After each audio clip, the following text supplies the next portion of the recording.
C'est quelque chose qui n'est pas passé inaperçu. Suite à la pandémie du Covid-19, Aston Martin, comme beaucoup d'autres marques automobiles, a connu de grandes difficultés, au point de risquer la faillite. Et c'est là que Lawrence Stroll, avec l'aide de nombreux autres investisseurs, est arrivé pour sauver Aston Martin de la faillite et mettre la main dessus en ce début d'année 2021. Mais savez-vous qui est vraiment cet homme qui peut se permettre de racheter une marque telle que Aston Martin? Connaissez-vous cet homme qui peut se permettre de racheter une écurie de Formule 1? Et surtout, quelle est la stratégie de Lawrence Stroll pour Aston Martin en Formule 1? C'est Polo, votre gars sûr, pour un nouvel épisode de Zone Mixte. C'est parti.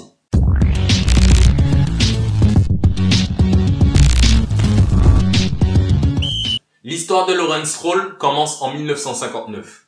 Il naît alors d'un père juif d'origine russe qui fuit son pays. Lawrence Stroll fait succès rapidement en devenant le distributeur officiel de marques comme Ralph Lauren ou encore Pierre Cardin sur le territoire canadien et nord-américain.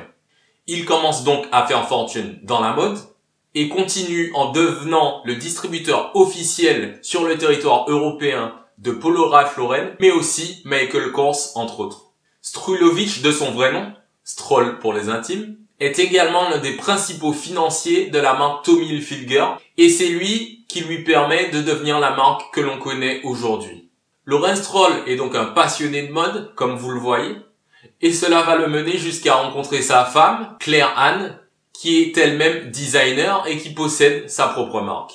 De ce mariage sont issus 2 enfants, Chloé d'abord, née en 1995, et enfin Lance Stroll, né en 1998, et aujourd'hui pilote de F1. My family is a huge part of my career. My father's heavily involved, obviously, from a financial point of view, from everything. He started off with me at a young age. He's been at all the races.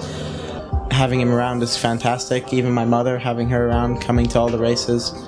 My sister, unfortunately, lives in Boston, studying over there, so I'm sure if she was living nearby, she would attend them as well. Lawrence Stroll est un amoureux de l'automobile depuis son plus jeune âge. Il a notamment pris part au Ferrari Challenge, une course de collectionneurs qui rassemble les propriétaires de Ferrari 348. Et c'est en voyant son père y participer que Lance lui-même devient un amoureux d'automobile. Lawrence Stroll possède une large collection de Ferrari, entre autres une 330 P4, une 348 ou encore une 250 GTO. Et il possède aussi le circuit de Mont-Tremblant au Québec. Mais ça, on y revient un peu plus tard. L'histoire de la famille Stroll avec l'automobile est donc très ancienne et on n'est donc pas surpris quand Lance Stroll devient champion du monde de F4 en 2014, champion du monde de F3 en 2016 et qu'il arrive finalement en F1 en 2017. Pendant tout ce temps, Lawrence Stroll finance systématiquement toutes les écuries dans lesquelles court Lance Stroll. Et c'est sans surprise donc quand il rachète l'écurie Racing Point en grande difficulté financière, qui est donc devenue en cette année 2021 l'écurie Aston Martin. My name is Lawrence Stroll. I am the chairman. The end of 2018, Force India was at the height of its financial crisis. We acquired a team that was 4th on the grid with a considerably smaller budget than our competitors. I really thought this is a tremendous opportunity. I've always won in the businesses I've run. I plan on winning here. Alors, je vous le disais, Lawrence Stroll est un habitué des success stories, notamment dans la mode. Pour autant, après seulement quelques mois, des doutes émergent déjà. D'abord, sportivement, la voiture verte d'Aston Martin semble beaucoup plus en difficulté et beaucoup moins performante que la rose Racing Point.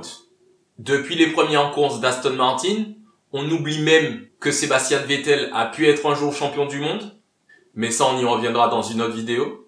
Et la voiture elle-même souffre des modifications techniques imposées par la FIA, notamment concernant les fonds plats des voitures. Il est sorti dans la presse que les mécaniciens sont très mécontents de la gestion de Lawrence Stroll. En effet, celui-ci a accordé une très faible confiance à ses mécaniciens et il a donc choisi de ne pas construire ni de développer sa propre voiture, mais de faire allégeance totale à Mercedes et à Toto Wolff, qui, rappelons-le, est un très bon ami de Lawrence Stroll, puisque Toto Wolff lui-même fait partie des investisseurs qui l'ont aidé à reprendre Aston Martin.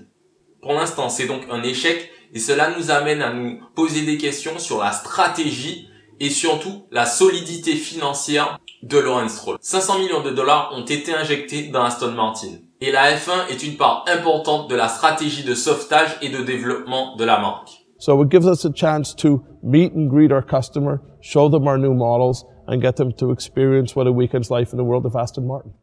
Fin mai 2021, des journalistes montréalais révèlent que des premières difficultés financières émergeraient pour Lawrence Stroll.